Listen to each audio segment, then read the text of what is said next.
New Formalism. New Formalism emerged in the 20th and early 21st, late 20th and early 21st century in the USA.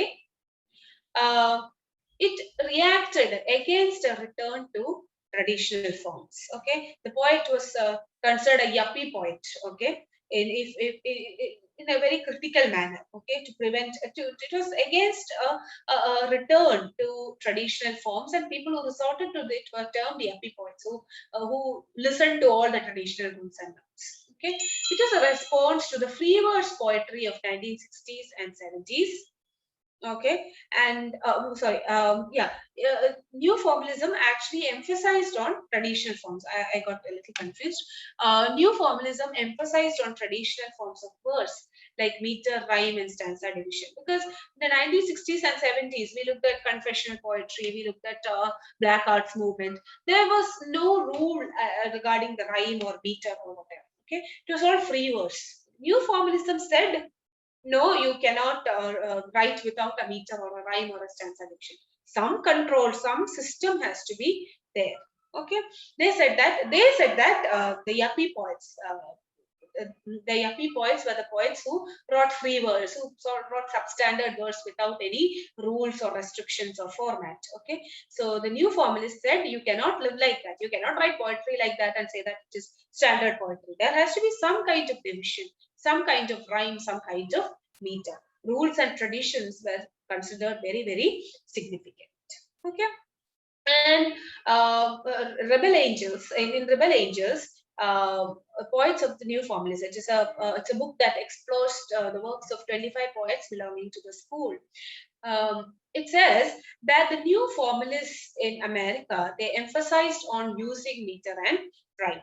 And narrative had to have a structure, because till then there was free verse, there was confessional poetry, but all that is not good enough. You need to have a fixed rhyme and meter. Okay. Now there was a poetry war between the new formalists and the previous writers. As I mentioned before, the black arts movements or confessional poetry, all these focused on free verse. There was a free verse revolution where people preferred free verse over everything else. So there was a huge rivalry between the free verse school and the new formalist school.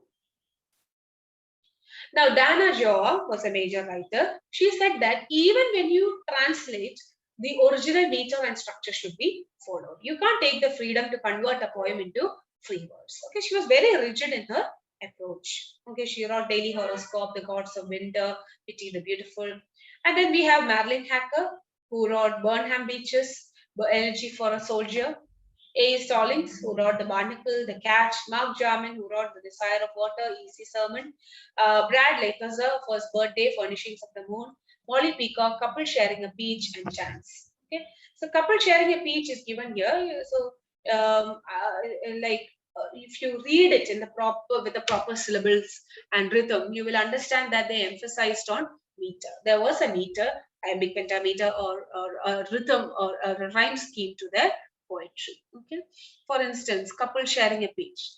That's not the first time we are bitten into a peach, but now at the same time it splits half for each. Or then is inside its now, it's half bit unfleshed.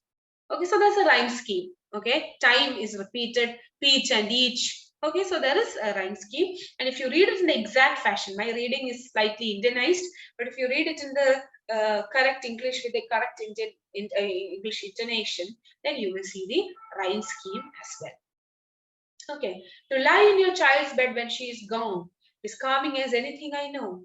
To fall asleep, her books arranged above your head, is to admit that you've never been so tired, so enchanted by the spell of your grown body. To feel small instead. So look at head instead, fall, spell, gone, be. There are rhymes and there are slant rhymes in this poem. Now, criticism again, how is it different from the old formalist movement? Why do you give it a new name? Because it is very different. It is similar to the old formalist movement. They also said that emphasize on form. When you read a poem, focus on the form. The rhyme is important, meter is important. Same thing, right? And these people also said it's very rigid. So look at Dana Gioia. Okay, she said that even when you translate, it has to follow that structure and rhyme scheme. Now imagine your language, Bengali or Malayalam or Tamil or Kannada, and think about translating an English work into Tamil or Malayalam. How can you ensure that the same rhyme scheme is followed? Because Indian languages are breath timed and English is syllable timed. Okay, so it varies. You cannot force a rhyme into a translated work. Now they preferred iambic pentameter, and there was an extreme emphasis on using it in the correct way. As a result, what happened? There was less of emotion in the poem. Form-wise, it was perfect. It had iambic pentameter, it had a rhyme scheme, but there was no creativity. There were no emotions. There was no pathos in the poem.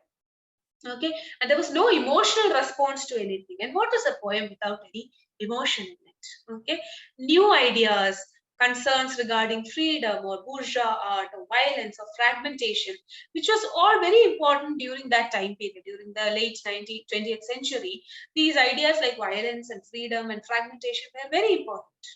Okay, so they failed. The new formalists did not bother about any of these. And critics asked, how can you ignore the socio-political context completely and claim that you belong to a new school? It's fundamentally the old school, right? There's nothing new about it. So a lot of criticism emerged against the new school. Okay, and they also said that form became the end. Someone writes a poem thinking about a form. How can you write a poem thinking about using iambic pentameter, thinking about using a rhyme? And if you write like that, where is the emotion? Where is the flesh of the poetry? Okay. And it is a kind of nostalgia for old verse written during the previous periods, saying that, say, Wordsworth's poems were good or Coleridge's poems were good. Okay, so it is a kind of nostalgia which is not taking us anywhere. Okay, and it focused, and most of the writers who followed these traditional patterns were Europeans. Okay, so that way, the critics also said that the new formalists were very elitist. They focused on white standards. Okay, they focused on Europe, and they were also very conservationist. They did not accommodate any new ideas. Okay, the critics of the new formalist movement says that they write for the sake of form. They write only because they need a form and not because they want to write or express something. They don't want to accommodate new ideas. It's all form and nothing.